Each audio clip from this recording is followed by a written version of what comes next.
Yes, dinemo ko talagang pinunta ko sa bahay nila. Yun, dinemo ko. Tapos, sige sir, inumin nyo. Sabi ko gano'n. Ano po bang pakiramdam nyo? Nahihirapan daw siyang umihi. Tapos, di siya pinapawisan. Usually yung may sakit sa kidney, gano'n, di ba? So, syempre, nagbo-bloated sila kasi nga yung kidney nila hindi na siya nagpa-function ng mabuti. Tapos, yung ininom niya, gawin po 30 minutes before your meal and then dinner. Ginawa niya naman. Pusin niyo lang po ito, sabi ko. Tapos, tignan niyo kung may pagbabago sa katawan niyo. Tapos, tawagan niyo ako or message niyo ako. Tapos, pupuntahan ko kayo, sabi ko. So, yun, after 4 days pa lang, naubos na niya. So, ilan na ginawa niyang sachet noon, no? So, natuwa ako. Pumunta ako sa house nila.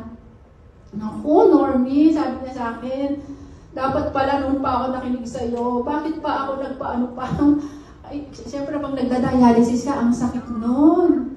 Sobrang, siyempre, 3 times a week siyang nagda-dialysis. Hindi ko lang ma-video kasi ayaw niya eh. Ayaw niya. Siyempre, respeto natin din niya. Kasi doctor siya. So, kailangan iyan natin yung kanyang ano. Tapos, sana sabi niya, nakinig ako sa iyo noon.